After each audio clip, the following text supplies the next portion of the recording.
First trade was very lucky. I think I made 10,000 in one trade. Really? Yeah, I think I. With $25,000? Yeah, and the next few weeks, instantly 50% down. And this is all your first year of trading, or how long did it take for you to eventually become profitable? 6 months. 6 months. Yeah. 6 months. I think the fastest approach to trading is to look at other people's mistakes, because whatever mistakes they made, I might run into it later. Everybody know that I made 6 million on the first day. I made 3.5 million on the following day, and I made another 3 million on the following day after the 3.5 million. So that week, total I made 17 million, I think. Oh my God. I don't ever focus on how much money that was generated by trading. I want to perfect the system. Okay. Make sure it hits the maximum performance of all the patterns that I track. Once I reach 85%, I'm quitting trading.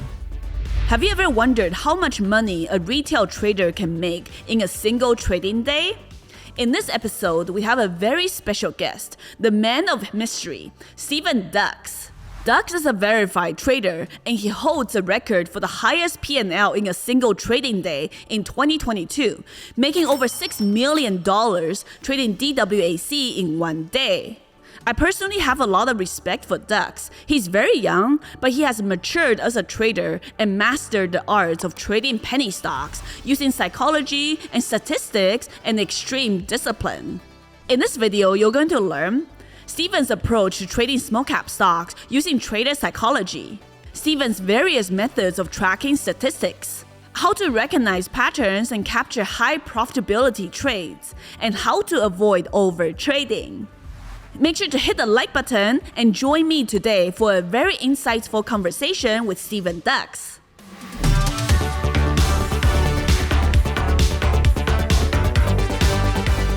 Welcome to the Humble Traders Podcast, Steven.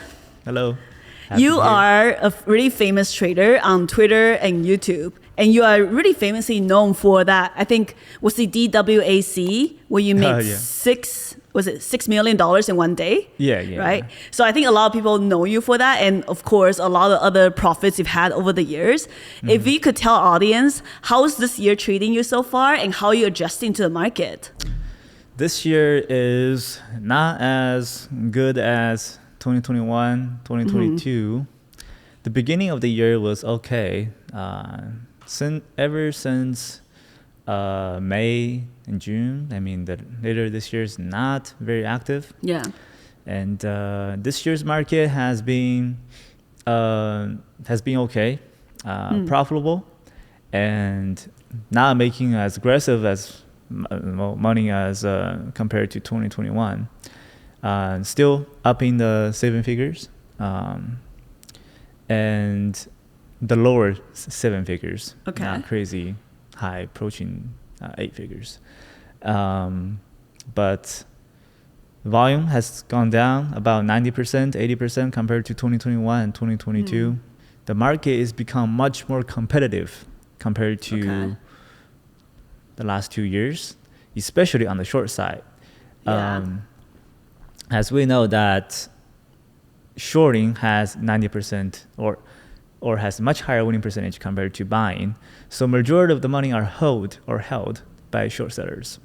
And so if short sellers are trying to pile into a ticker, and there's not many longs in there, so their first short seller cover and second short seller cover above that, so it will cause a massive parabolic, as we saw in like TOP. So from my understanding is you're predominantly a short seller, right? Yes. Okay. I do want to ask you a little bit later on about your specific short strategies you're doing and how you're using your statistics to track those high odds, as you call it. But let's take a step back. How did you get into trading in the first place, and how many years have you been trading now? I got into trading when I was 19, so the freshman year of college. How did I get into trading? While you were in school? Okay. Yes.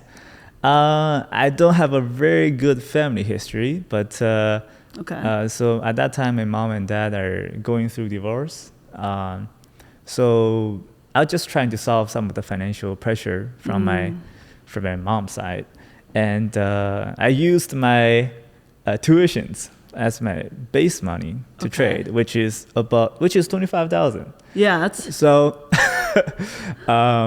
First of all, I think at the very beginning I lost half of it, then I borrowed some money from my friends. Started again. You have rich friends. Not rich friends, but I have to pay interest on that money. Okay. And I started again. That's where I went from, I think, 27,000 to 900,000 first year. Then second year was 2.7 million. Third was, it goes up from there. So you were trading with your tuition money, and then eventually once you start making money, is that how you paid for your school for the rest of the college? Or did you drop out of college? I'm still in school and pay for the tuition of whatever the money I made from trading. Oh, okay. And what was your major? Engineering. Oh, I was going to guess either like mathematics or engineering. Chemical engineering. Chemical, okay. Yeah. So what did you aspire to be at the time when you were still going through school? I like engineering. I like very statistic-based. Okay. So major, and I chose engineering. And the reason why I went to engineering, I want to more focused on into nanotechnology. Nanotechnology. Yeah. Okay. At that time, we were focused on nanotubes, I think.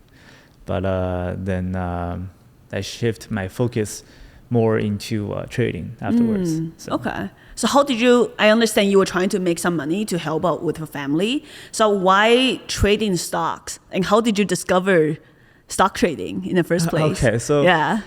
So, well, first of all, 25,000 is not a lot of money. First of all, as international students, we don't, our communication skills are not very good compared to the natives, people in here.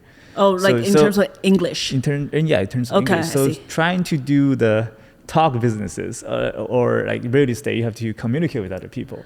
So that's, a big, I would say, shortage for some people like us. And we also came in as a F1 student. So you can't really have a job, but only in campus. You only can have a job in campus. Okay. Yeah, I remember. And you're making about like $6 an hour or $7 an hour.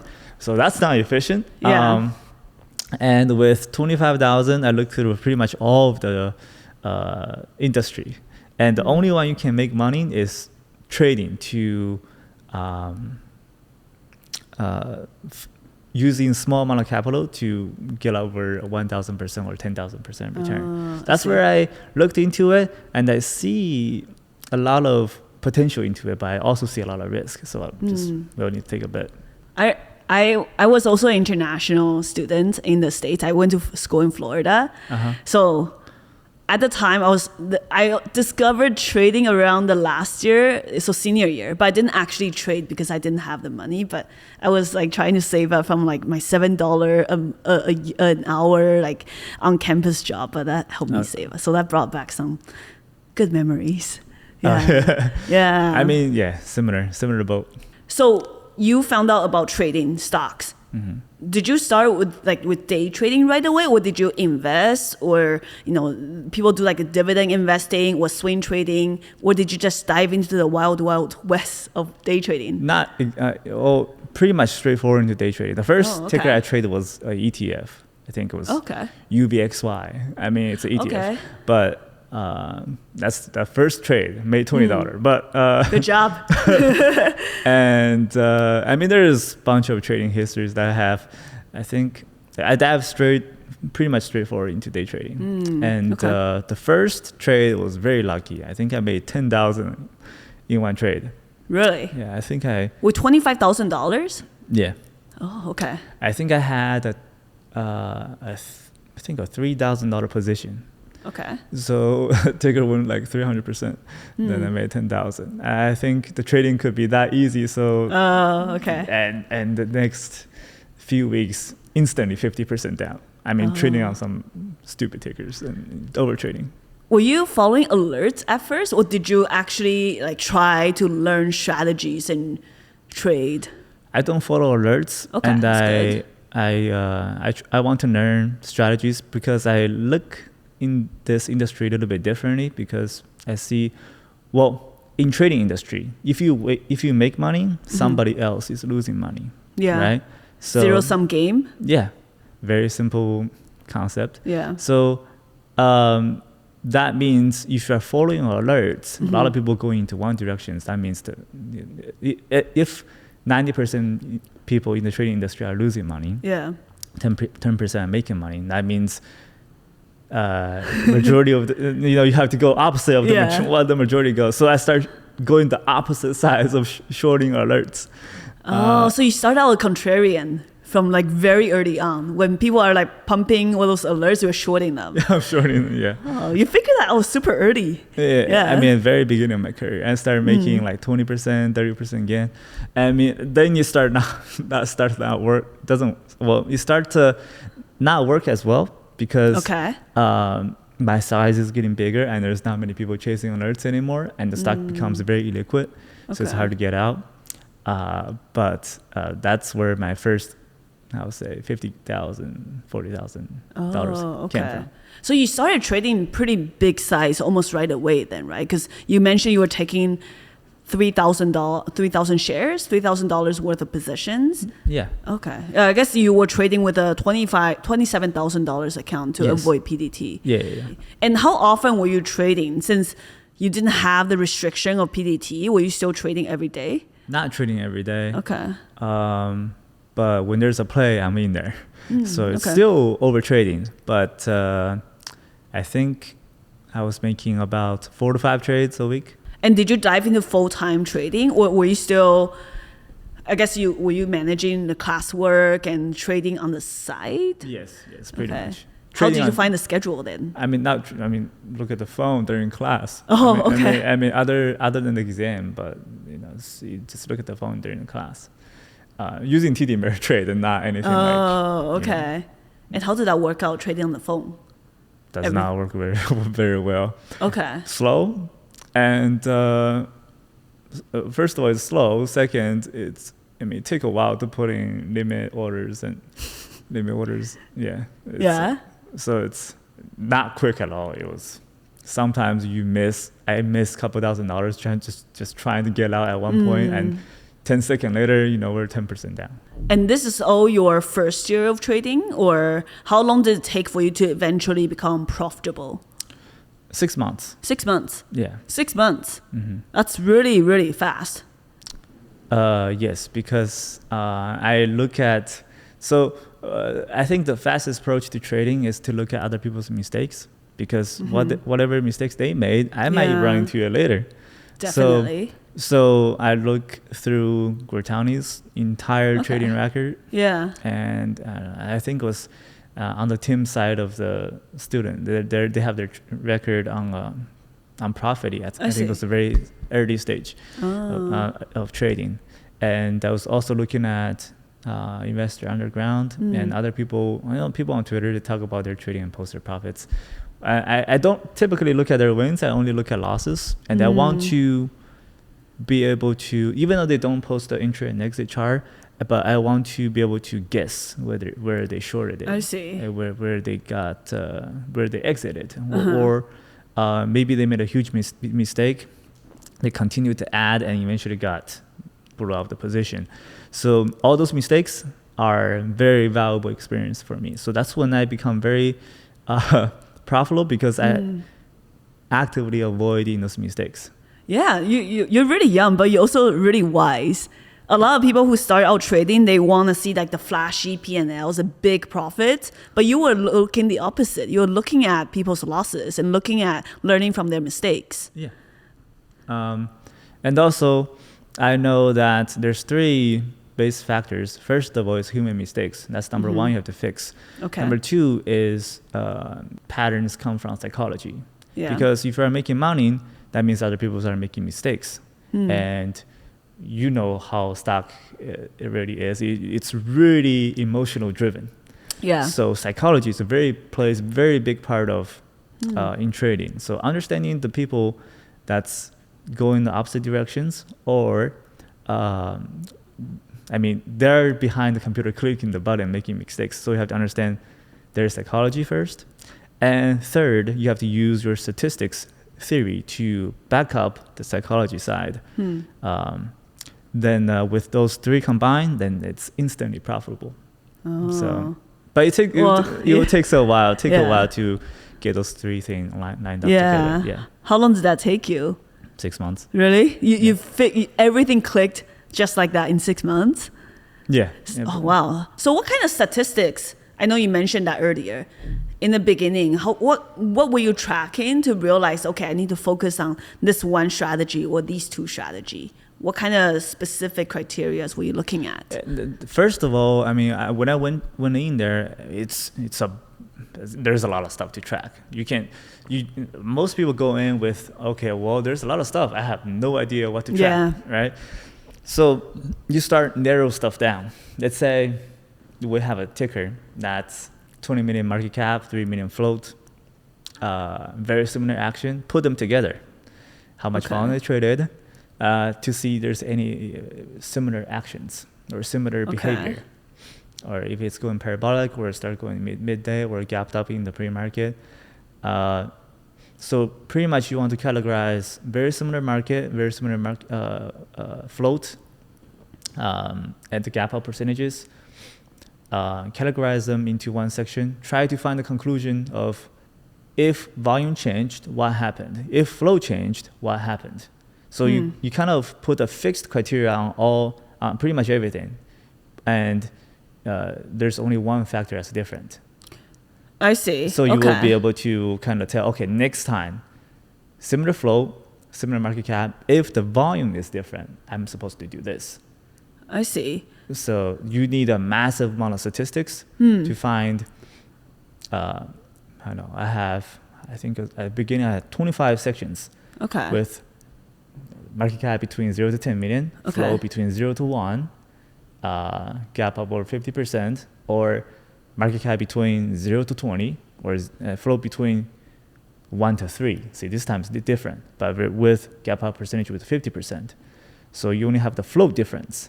I see. And once you only have the flow difference, with very similar volume throughout the day, so you can kind of see how much did the spiking percentage changed. So that's one method of how to figure out what to track. Okay. Let me sum up that really quick because you just mentioned a lot of things. I want to make sure our audience understand your method. The first method you mentioned really clearly. So essentially you're trying to find the first method. Let's say you narrow down, let's say 10 stocks that are low floats, they have similar volume, and then you look at different categories like the volume, pre-market volume, percentage spike after open, and you look at what they have in common. And what's the outlier criteria, whether it be super low float or super high volume that potentially have caused that one stock to stand out among the most. Yes. Oh, okay. Got it. Yeah. Okay. First criteria. And second is second way to be able to track statistics is you want to focus on volume specifically, because people are behind computers trading the tickers, right? So every shares they trade means one shares.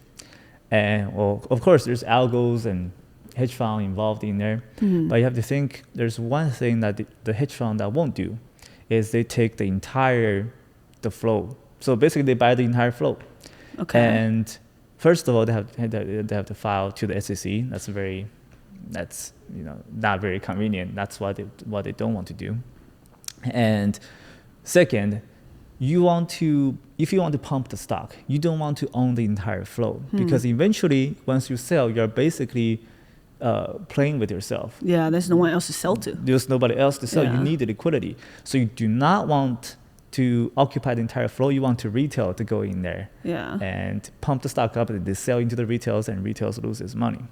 So once you track enough multi-day runners, there's actually a very similar number that how much money can retail put into a ticker. Based on float or market cap? Based on market cap. Yeah. So that's another way to track statistics based on how to really short into multi-day runners.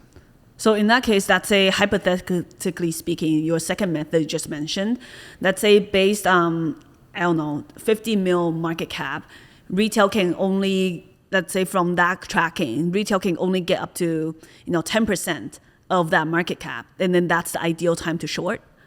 Yes. Okay. But more accurately, you want to be more accurate is you want to use the volume times the average traded price on that day. If it meets the threshold of how much money that retail can pour into stock, that means stock will go down next day. Because basically the stock has reached the maximum threshold that retail can push up to, the maximum percentage. Yes. Oh, interesting. I never thought of it that way. Or dollar amount.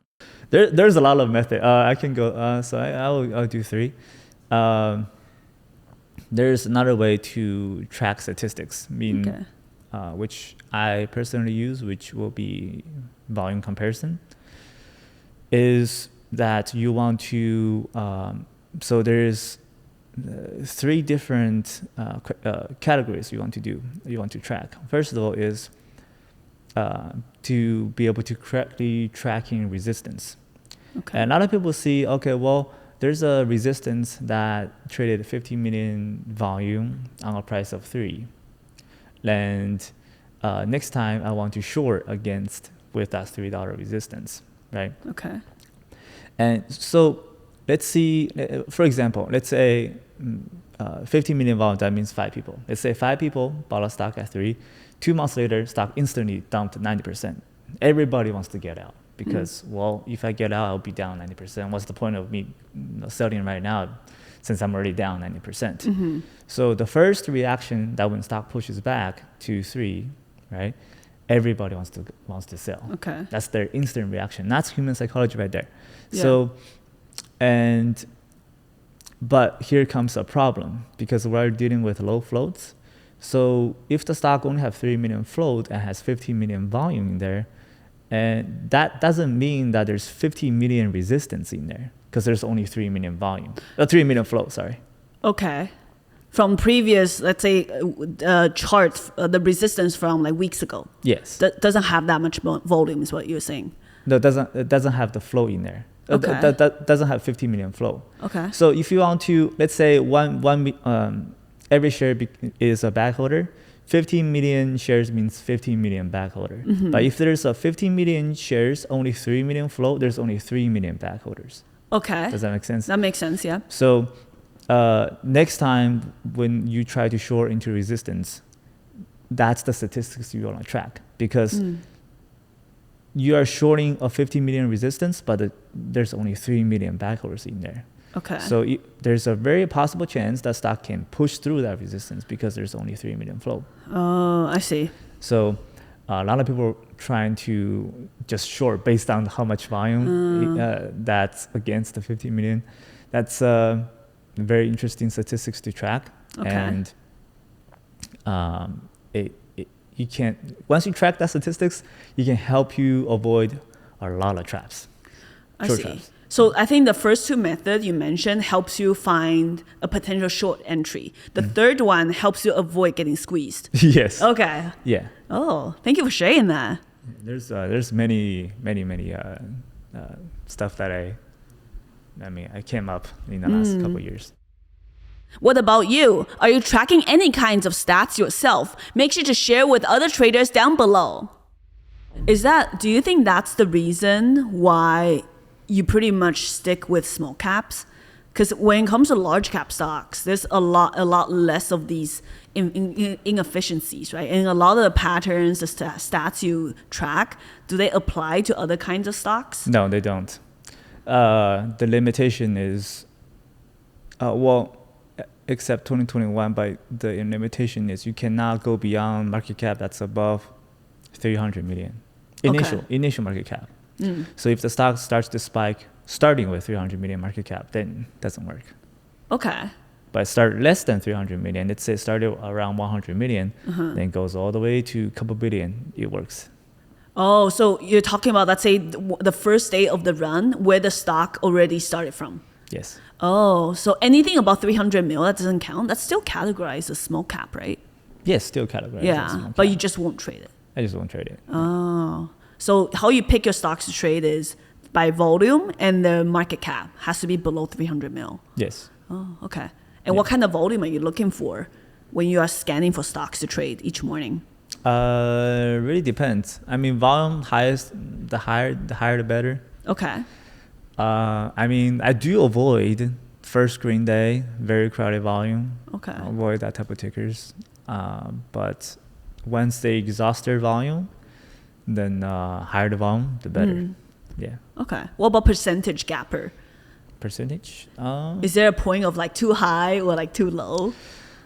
If it gaps above 200, I would say, well, it's probably more ridiculous. When it's gaps above like 500%, then it looks a little bit fishy to me. But the ideal range should be between 100 to 150, 100 to 170, yeah.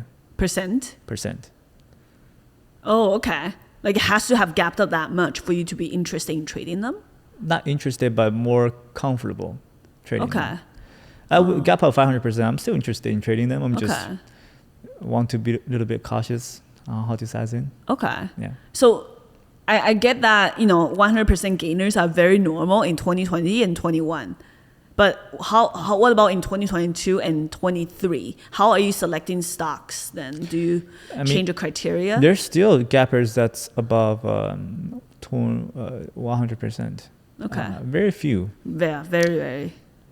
We have, let's see, MMV. That's one. When gap 200%. Then, not many. We had VCIG and all those biotechs that only gapped up like 80%. So, above 100% is my highest winning percentage. Okay. Less than 70%, if it doesn't have a resistance and on first green day and it's a biotech, that's a no-go. Oh, so you also don't want to try to avoid biotechs. Yeah. Okay. Is there a reason why? Oh, every time when I trade biotechs, I lose. I mean, and I track statistics on it. I still lose. Oh, okay. So I've been fighting biotechs for many years now, and it's sometimes you win, sometimes you lose, but by the end of the day, you lose money. Right. And doesn't really matter if you're going short, you're going long. Yeah. Biotechs are very hard to predict. They do not follow small cap statistics at all. Oh, interesting. So not only do you track those individual stocks or sectors or like the individual stock criteria, you also track your own performance trading these stocks. Yeah, I track everything. Yes. Oh, okay. How much the stock will drop to, at what percentage, to what cent, I can get to that sometimes. Okay. Yeah. That's how I'd be able to bottom tick and top tick a ticker. Oh, so what's like a general formula you use to find the top tick and the bottom tick? There's no general formula. It's based on different patterns. Okay. Yeah, every pattern has its own top tick and bottom tick point. Oh, yeah. Okay. Let's talk about your favorite pattern. Do you have one right now? Favorite pattern. Probably this year it's first red day. Okay. Highest it can drop. Other than IPO will be a little bit different. Yeah. But not IPO, multi-day runners, the percentage that can drop, market cap that's initially below 100 million, below 5 million, under 10 million, that would work too. The average fading percentage for first red day is negative 26% average. Okay. Second day, 15%. And at the time, typically it drops to is 10:30. So once it reaches the 10:30 a.m., that's typically the lowest point. After the first red day. Okay. So typically you want to hold it overnight with a gap down next day, hold on until 10:30, then you cover it. Okay. Yeah. So these are ways, that's like for this particular pattern, the first red day, that's how you find your exit. Yeah. How do you find your entry? Now, entry is the method that I talked about. Maximum volume on retail or maximum dollar being traded on the retails. Oh, I see. Is that your favorite pattern this year? How is that one pattern been performing for you this year? It still performed great. It just, the statistics keeps changing. There's the money that's flowing in the retail market keeps changing. Yeah. In 2021 was 1 billion intraday. In I think like HTZ was something like that. Hertz. Yeah. I mean, that Hertz is $1 billion cap, so it doesn't count. But for lower cap, it's 1 billion. Okay. And for 2023, it's only 200 million. So you can see that how much it dropped. A huge drop. So we just talked about your favorite pattern. What's your biggest win ever on that specific pattern and your biggest loss? We can cover that. On the first red day? Or I guess what the most memorable winner and the most memorable loser that you've ever had? Memorable winner. It's DWAC, DWAC.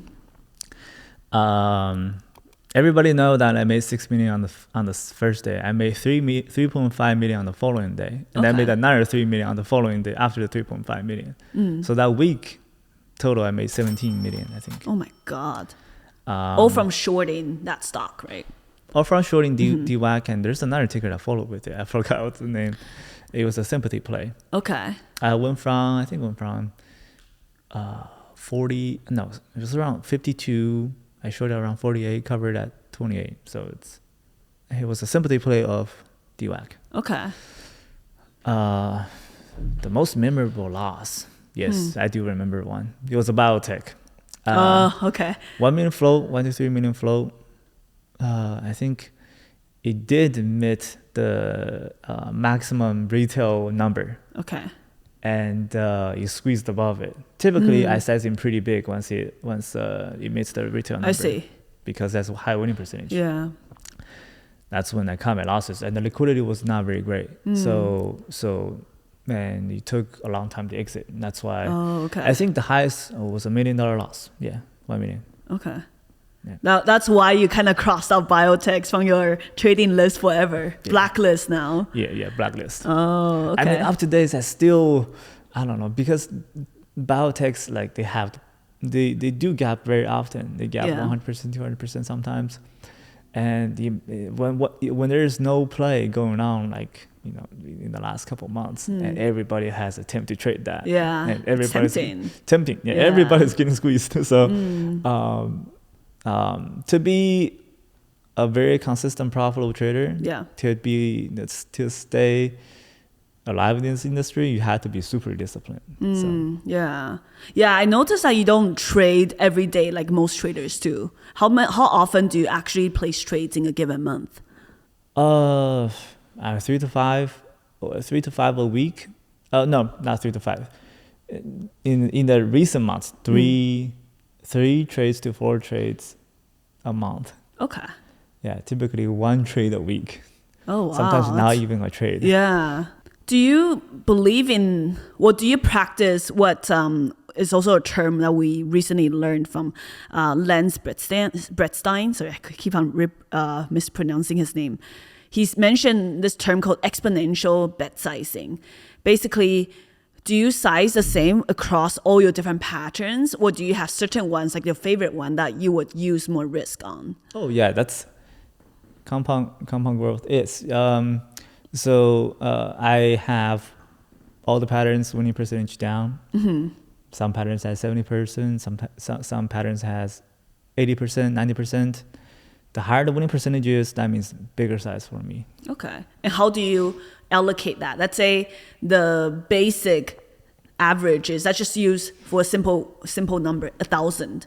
So then that's the average, right? Let's say anything with 60% win rate, you'll use an average of $1,000 risk. And how would you use that for your 90% win rate or your 80% win rate patterns? Like what number would it be? 10x. 10x. Oh, okay. Yeah. So average, I'm using 100K, 200K positions. Then the best it would be 2 million. Highest I sized it was 17 million. It was crazy. 17 million shares traded? No, $17 million position. Oh, okay. And how do you scale in? Because I understand once you're starting taking these like massive sizes, how do you scale into your position?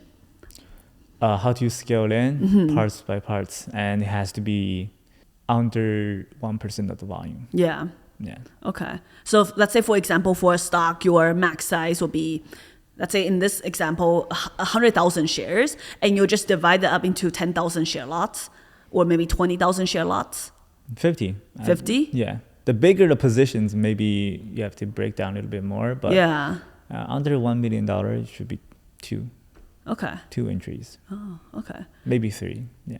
Do you think new traders should learn about scaling as well, or they should do 1 entry, 1 exit? 1 entry, 1 exit. It's Okay. it's the most efficient is 1 enter and 1 exit. 1 go. Okay. Yeah. So you never started with like, let's say divide it into 2 halves and then just add and then 2 exits. Sometimes you will turn into add and blow up. Oh, okay. Yeah. But well, it happens a lot to traders. Yeah.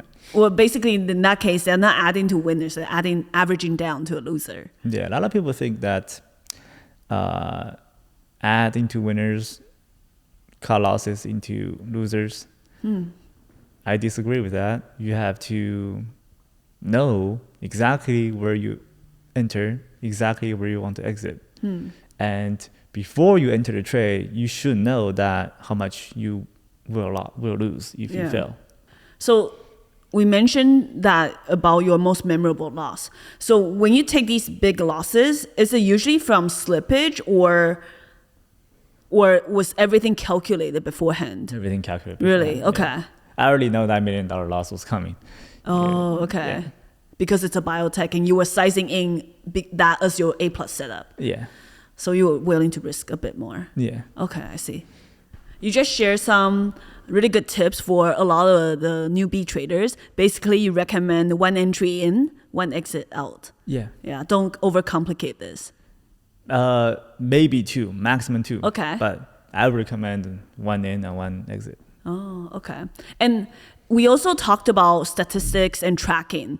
Do you think beginners should be tracking like you are, or they should simplify things, or how would you recommend them to approach tracking?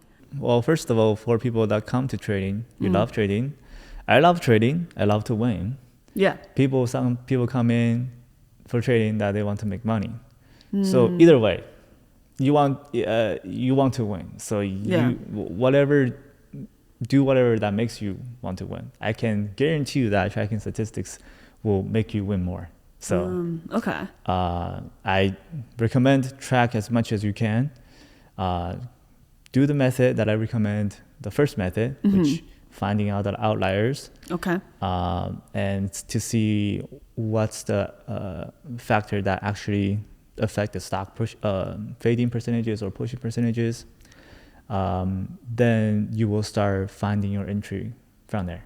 So. I think a lot of beginners also struggle with overtrading.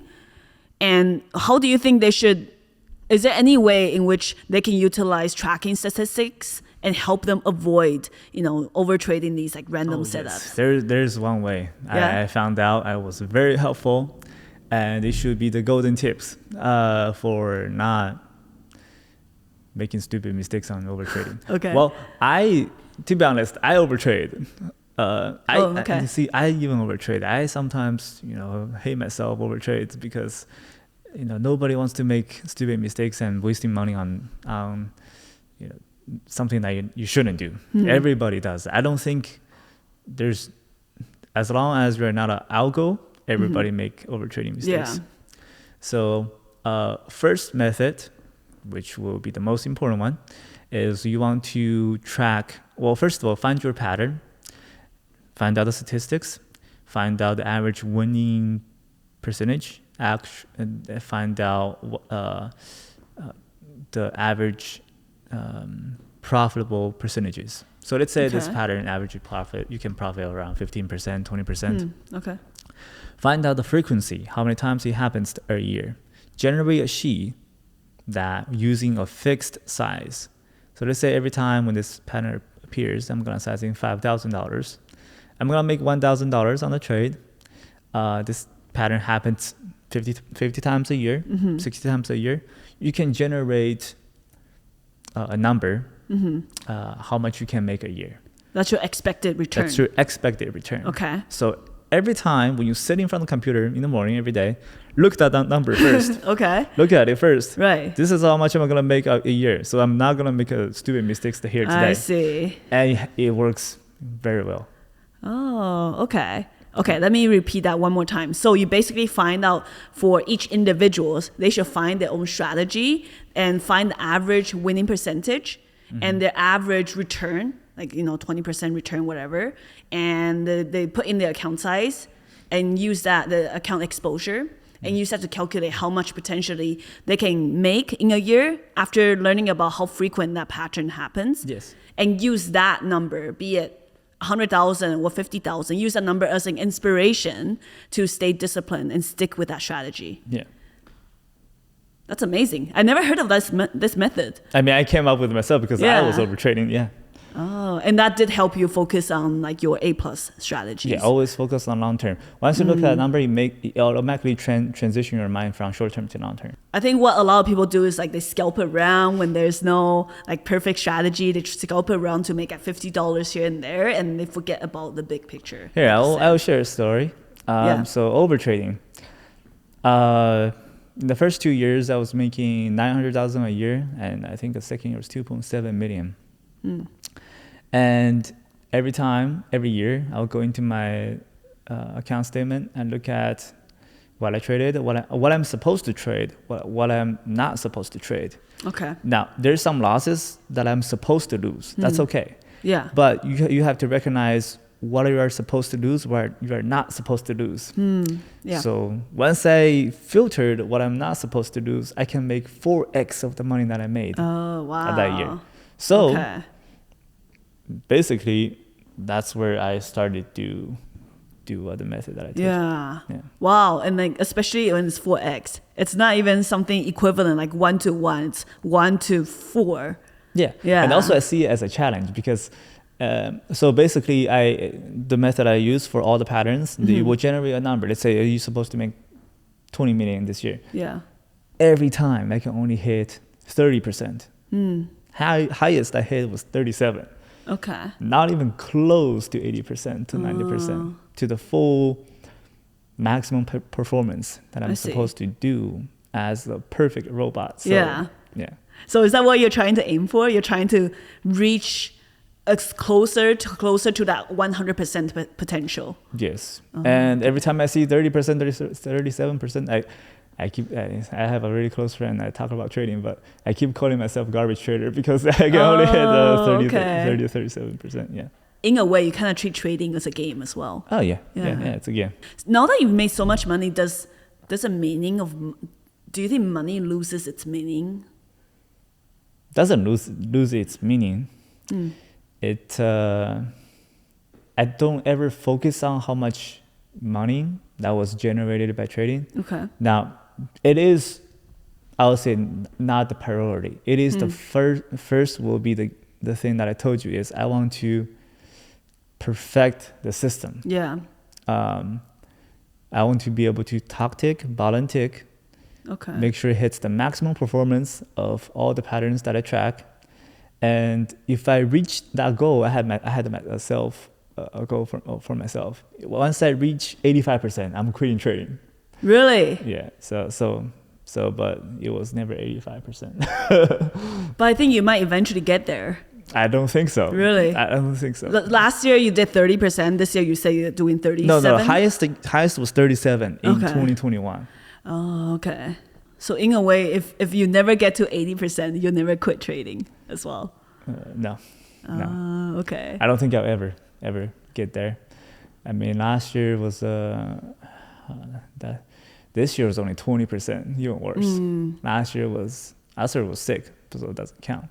Yeah. 2022 was like 29, so it's. Is that kind of what keeps you going as well? Waking up in the morning each day, because you're here on the West Coast, right? What time do you wake up? 5:30. Okay. 5 to 5:30. And then you like scan for stocks. And what's your routine like after you wake up 5:30? What's your routine? Look at the stocks. If there's nothing, play some video games. Okay. And I don't want to sit there and stare at the stocks and thinking about some over trading strategy. So yeah. If it fits the criteria, it fits the criteria. If it doesn't, have some fun, play some video games. Do you ever revisit and look at the scanner midday and see if there's opportunities, or like if you don't see anything by 6:30, that's it for the day? No trade after 12. That's okay. No trade after 11, I suppose. And that's 11 a.m. West Coast time, or 11 a.m. market time. Market time. Market time. Okay. 11:30 a.m. Oh, okay. What do you do for fun, Steven? Do you look at spreadsheets and math and numbers for fun on your downtime? Oh, I play a lot of video games. Oh, okay. Yeah. I played StarCraft 2 for many years. Okay. And before I was mainly focused on trading. I got into World Series Championship. Oh, you were trading, not trading pro, playing pro? Not playing pro, but my skill is approaching to pro. Oh, okay. Yeah, highest I got to was round of 64 World Series Championship. Yeah. But how come you didn't pursue it? I didn't, because trading makes more money. That's Obviously, true. Yeah. Well, a lot of pro players, pro gamers, they make a lot of money too. But like they get paid like 50 mil, like the ones who win. Yes. Yeah. I mean, most of it, it's not the prize. They promote. Either they market. They're the marketer of their game. So I see. They get paid that way. Oh, okay. I mean, that game gives me a lot of benefits. First of all, it's psychology. Second is hand speed. Oh, so clicking buttons. Clicking buttons. Okay. I will be able to borrow like shares within 30 seconds. You can have hotkeys set for that too. Right? I know, but like you back in the days manually, yes, I can do it very quickly. Okay. Yeah. So StarCraft got you to think about to train, I guess, your mouse click speed. Yeah. And you mentioned something about trader psychology, whether it's buyers or seller. How does that game help you start thinking about it that way? The game itself is very competitive. It's one versus one. So I have an opponent that's on the opposite of my side. Yeah. And first of all, you have to scout, have to guess his strategy. And according to his plan, you have to make defense plan. If his plan changes and you got it wrong, then you lose. Okay. So it's basically a counter psychology game, back and forth, until you win. Yeah. So, and also it correlates what you are thinking with your hand. You don't misclick. You don't do anything. If you make a mistake on misclicking, you lose the game too. Yeah. So and it's always high focus. During the high focus moment, you have to also think about the counter strategy for other people, and I think it's very similar to trading. Very intense moments, and also be able to think clearly, be calm, figure out. You don't. First of all, you don't misclick. Second, figure out what they're thinking to be able to build a counter strategy against them. So you kind of have to think about their potential couple steps after, and think about if he does that, then what are you gonna do? Yes. I forgot who told me this, but trading is basically a bunch of if and then statements. Like if stock ABC does this, then this should happen. Yeah. Is that kind of how you kind of start thinking about trading? Yes. Yeah. I know you used to live in Ohio. Is there a reason you decide to move to California to pay more taxes? Not pay more taxes, but there's better food here. That's for sure. Yeah. I love food. I don't like waking up earlier, but better weather. I don't like cold weather. I think I told you. Yeah. I hate cold weathers. That's pretty much it. I mean, have a different life experience. I'm not planning to live in California forever. Okay. Yeah, so. Were some of your family out here as well? No. No, just you. I have a brother. When it's currently going to school used to go to school in Florida. Now it's in Connecticut. Oh, okay. Older or younger brother? Younger. 10 years younger. Oh, okay. Yeah. So you're the eldest of the family. Do you think he look up to you as an example? Oh, yes, he does. Yeah. Yeah. Would you want him to get into trading though? No. I ask people that a lot. A lot of people, I believe I taught a lot of students. I believe you also taught a lot of students. Trading is not for everyone. I believe that too. Yeah. You have to have that very, very good personalities. That's number one. Number two, be able to can do trading in a different perspective. Like a lot of people go into trading with the gambling mindset. Yeah. I mean, every time you gamble, every time you lose, that's the rule. Yeah, speaking of gambling, you're Chinese, we're both Asian.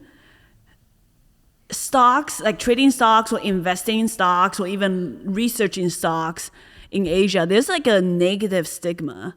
Was your family ever concerned about what you're doing back then and even my now? dad was. My mom wasn't. Okay. Because whatever they experienced early in their age, they don't want their child to go through the same thing. They lost some money in stocks today. Yeah, stocks is something that they don't want their child to go through because they took a massive loss in their earlier age. So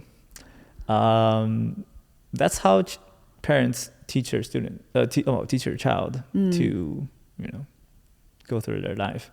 I mean, not just stocks. If they, made some mistakes in any other industry, they wouldn't want their child to go through that. Yeah. Same again. Do you think they're proud of what you've accomplished? Yes and no. No, I did not beat my own game. Yes is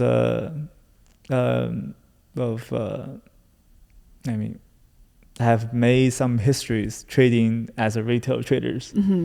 Highest P&L in one day, I guess. Yeah. Probably throughout the year too. Yeah. Do you think I know you're doing this for the game now, if I say, I tell you today, or starting tomorrow, you can trade, you see all those numbers, but those numbers are not real money, meaning you will make $0, whether you're up $1 million or down $1 million from trading, would you still be trading? I wouldn't paper trade, to be honest, because first of all, I hate people calling me paper traders. At the very beginning of my trading career, I was posting P&L on traders, and everybody calling me, paper trading. I hated that. And then I started posting my account statement. Here's my account statement. You can go ask Dan, or you can ask the owner of the brokerage. And I mean, they can verify if it's real or not. So then I don't like people calling me like, you're trading fake money. So yeah. But I was asking, because you treat trading as a game and you're just trying to become a better trader. If you cannot make actual money from trading, would you still wake up every day at 5:30 to scan for stocks, to go through that routine of tracking, executing your A+ strategies? Would you still be doing this game? I mean, I would probably do a very similar game that makes money. Okay, so making money is still important. I mean, it's important, yeah, double win, yeah. What do you buy with your money? What do you place all the profits? What do you do to diversify? Most recently, you can buy T-bills. I mean, very safe, 5%. Yeah. And I trade stocks, and I don't like long-term stocks. I don't know why. You don't? Oh. Because, the most recent statistics on overall economy doesn't seem very good. Okay. Looks like there's a massive recession coming. Yeah. And we have all kinds of bubbles. So everything's a bubble now. Yep.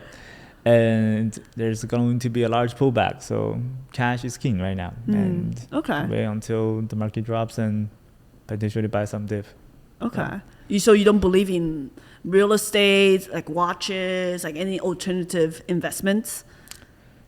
Real estate goes as same as stocks long term. Oh, okay. I'm surprised because Chinese people usually like to buy real estate. I mean, yes, Yeah. I do like real estate, but they don't perform as aggressive as trading. So whatever you have available, typically for a method of trading is when I see a good play, I wire money in and I trade and wire it out. Okay. So this way you make sure that if you make a stupid mistake, you don't blow up your account. That's very smart, actually. And as long as you trust your trading skills, I would prefer cash. Oh, okay. Yeah. Your approach is very similar. We just talked to Tim Sykes the other day. He has all his cash, according to him, in like a money market. He doesn't do any investments, no cars, no nothing. Yeah. Do you invest in cars? Yeah, I have a few cars, but Okay. they're not investing thing. Oh, okay. They're literally you just buy them because for fun. What are your current life goals? Because you're so young. You're like 28, 27, 28, and you achieve so much. What's next for you, for Steven Dux? Next is probably hedge fund. Yeah? Okay. And I saw a number that I could potentially make in 2021, and I think I can get there once the market is back, of course. It's 200 million, so my goal is 200 million a year. Yeah. As a retail trader or as a hedge fund trader? Retail. Okay. Hedge fund might be a little bit different, yeah. I think hedge fund, or it depends on how much money you have on the assets under management, but... Yes. Okay. Yeah. But do you think once you start a hedge fund, or if you do you have to trade differently? Maybe. I don't know. Never started a hedge fund, so we'll see. Okay. Yeah. That'll be very interesting. Yeah. Yeah. Probably start small. I don't know. Hedge fund is a little bit different because you don't take away all the money that you make. It's investors' money. It's investors' money. Yeah. So you are charging a little bit of commissions and very small percentage of how much money that was made. Maybe it's not worth it, but it could be a good life experience. Yeah. So you try that out. Yeah. You're doing this just for the game now by when you do that. I can tell other people I was a hedge fund manager. You can say that. Yeah. But yeah, good life experience. Could try it out. Yeah. Thank you so much for sharing with us all your tips and strategies. Where can people find you? You can find me at Steven Duxy.com. Okay. So Where does Dux come from? That's not your real last name, right? it was my first 3 letters of my name. DUX. Duxi. Show. XIU. They're missing the U. Yeah. Oh, show. Show Duxi. Do show XIAN. Do show. Xian. Yeah. Du So shou it's the first xian. 3 letter of my name. Oh, okay. Do you like ducks? Interesting name. I mean, I think It kind of stuck. I mean, it doesn't bother me. Yeah. Yeah. Yeah. Did somebody mispronounce and got stuck? Is what I meant. Oh no. Oh, okay. Okay. Yeah, and then ever since everybody called me Dux. Yeah. Yeah.